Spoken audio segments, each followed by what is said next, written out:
Thanks for listening to the Thyroid Fixxr podcast with your host, me, Dr. Amie Hornaman, aka the Thyroid Fixxr. Also, functional medicine practitioner, hormone and weight loss expert. We're talking all things thyroid, hormone, and health related in order to empower, educate, and transform you. Remember, I fix your thyroid, I fix your hormones, I fix your life. So let's get started. So don't forget these key components when you're dealing with Hashimoto's, because we tend to, and I'm guilty of this as well, we tend to really focus on medication. And listen, I am a huge fan of being on the right medication for you. But what if you're one of those people who are stuck on T4? You just are, and you have to feel your way through this. And you have Hashimoto's and you have hypothyroidism and you just don't know what to do. So this is going to be a game changer for you. And you can probably hear the excitement in my voice. The latest introduction, the latest member of the family to the Fixxr line is Metabolism Fixxr. And this, oh my God, I formulated this just for all my people out there that need to lose weight, that need help in the weight loss department, that can't lose weight no matter what they do, that feel like they have a slow metabolism, and that might be thinking of trying all those peptides out there, you know, the Beverly Hills soccer mom drug of choice for weight loss peptides. Or even if you're on them already and you're like, man, these are really expensive and I'm still not losing weight, add in Metabolism Fixxr. Here's what I did. I took the power of T2, which increases your basal metabolic rate while you are sitting there watching Netflix. You're burning fat while you're watching Netflix. I combined it with a very unique patented ingredient called Suppressa. Suppressa has multiple clinical trials backing its efficacy in reducing your appetite, decreasing snacking, and providing way more control over your food intake. It is amazing. We also see improved emotional well-being, just decreased food cravings all around, reduced hunger, and weight management. Add on top of that, we have green tea extract, we have purple forest purple tea extract, both of which affect the metabolism in a very positive way without the jitters of normal fat burning supplements out there from the 1980s and 90s, right? The ones that made you feel like you're having a heart attack. You will not have that in any of my supplements, Thyroid Fixxr or Metabolism Fixxr. But Metabolism Fixxr, ooh, yeah, we kicked it up a notch. It is in powder form, so you can drink it through your day. It's going to flavor your water. We got orange crush and refreshing citrus. I love them both. It is going to keep you under control all day long. So you throw a couple scoops in your water bottle in the morning, throw a scoop or two in your water bottle throughout the day. You will have fat burning and appetite control the entire day for what? An eighth of a price of the peptides? Oh my God, you can't go wrong. So grab some Metabolism Fixxr today.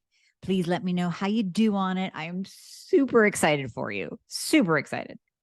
So there really are factors that we can look into and improve that will help your thyroid fix itself, heal, and also help you with that T4 to T3 conversion.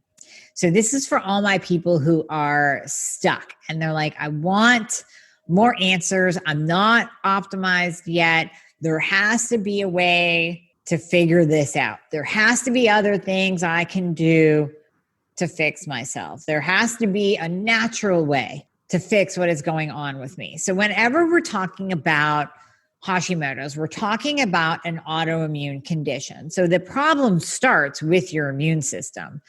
Remember, Hashimoto's is not a problem of the thyroid gland.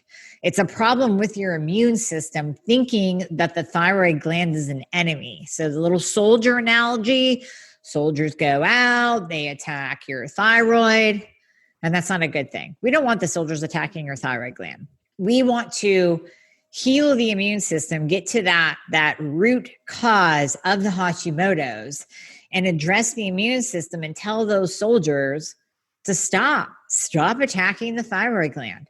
Now, if you're more progressed in your Hashimoto's and you're in the later stages, you may need thyroid hormone replacement therapy. You may need medication to replace the thyroid hormones that are no longer being made by your thyroid, that's been beaten up for years and years and years. That's basically been destroyed by your own immune system, because that's what autoimmune is.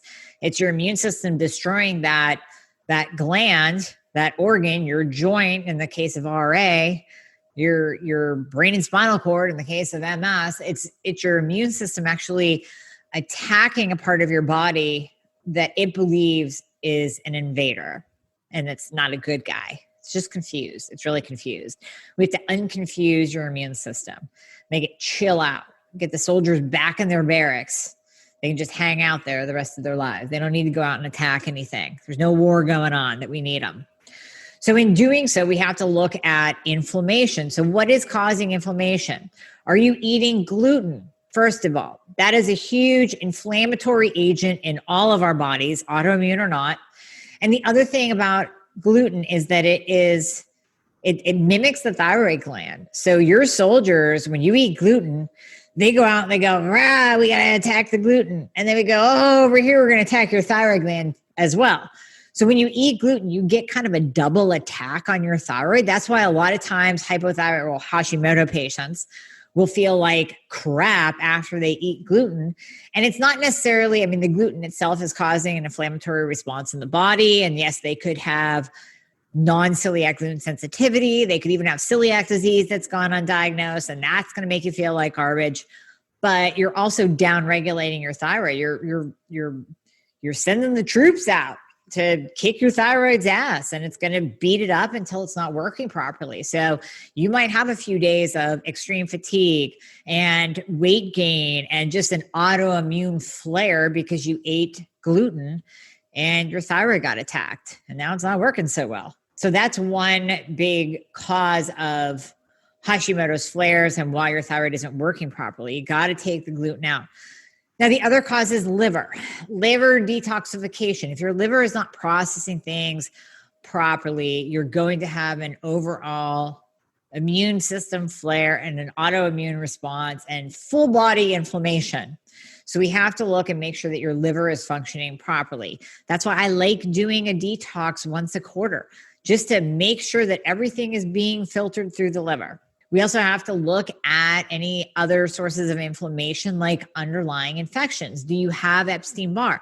We know Epstein-Barr is a huge trigger of Hashimoto's. We know that. Sometimes if we calm down Epstein-Barr, we can calm down Hashimoto's. So patients who are not on medication yet for Hashi can go into remission, feel great. And then patients who are on medication, for my stuck on T4 patients, we can calm down Epstein-Barr virus. We can push it into the dormant state, heal you completely, and then you're not having those autoimmune flares. You're not having that inflammation that is impairing T4 to T3 conversion. So sometimes T4 can actually work. I hate T4 only. You'll always hear me say that, but we can help it convert better as long as you have a chance at converting, as long as your conversion issues are inflammation or gut issues or anemia, high insulin, low magnesium, low selenium, low iodine. When we can fix all those conversion problems, sometimes T4 will convert very smoothly over to T3. The other things that we have to look at with Hashimoto's is gut health. A lot of so T4 to T3 conversion happens peripherally, so in the tissues itself. A lot of it does happen in the gut.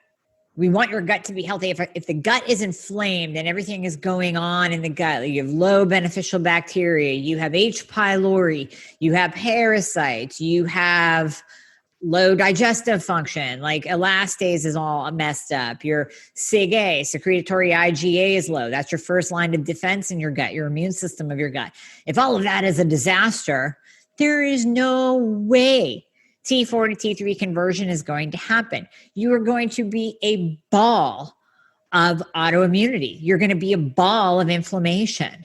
And a lot of times we see that inability to tolerate T3. You know who you are. You've tried that 2.5 microgram and it's just not jiving with you.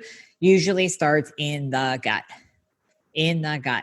So these are just simple. I'm just giving you an overview. We will deep dive into this in a masterclass. We will deep dive into this in other episodes, and we'll take each one and break it down. But this is the overview of things to look at if you have Hashimoto's. You're not feeling better. You want to keep everything at bay. Maybe you're not on medication yet for Hashimoto's. Maybe you are on T4 only and you want to improve how you feel. We have to look at all of those factors and address each one individually in order to improve your overall situation, because those are usually what's going on from the gut, inflammation, high insulin, liver detoxification, underlying infections, chronic infections, Epstein-Barr, Lyme disease. Those are what is underlying that inflammatory response that is keeping your thyroid in a low functioning state. Because as long as you are not in the end stage of Hashi and you still have a thyroid gland, it still is producing T4 and T3. We have to keep it from being destroyed to the end point. We want to keep you in an early stage of Hashimoto's so that you don't extend into other autoimmune conditions, which often happen with Hashimoto's. So where we see one, we see more than one. We want to keep those soldiers at bay in their barracks, keep the attacks down. So we have to support the immune system. We also have to look at your vitamin D level, because when we're talking about the autoimmune system, zinc and vitamin D are imperative. Low levels of vitamin D bring on an autoimmune attack, will create an autoimmune flare. High levels, optimal levels, 80 or above of vitamin D keeps autoimmune at bay. So gut, inflammation, your immune system, vitamin D, zinc levels, liver detoxification. Did I say gut? I think I said gut. Did I say insulin? Maybe I said insulin. All of those factors have to be looked at in order to heal you naturally if you have Hashimoto's. Now we'll get into hypothyroidism in and of itself. If you have low thyroid from overexercising, over dieting, medication, radiation, we'll do that at a different time. But hopefully this gives you enough just to start with. Fill your backpack with knowledge, and then we can go from there. Start checking those boxes. Thank you so much for listening, and I hope you enjoyed this episode. As always, please share this episode and check out the entire Thyroid Fixxr podcast on all podcast platforms. If you're on iTunes, it would be awesome if you left me a review. And just a reminder, anything you hear on this podcast is not intended to diagnose or treat, so you always want to check with your doctor about any advice given on this podcast. And if you'd like to schedule a discovery call, please refer to the show notes for all the links. Everything that we talked about in the podcast will be in there with a guide for you on how you can get your life back. Let's get you fixed.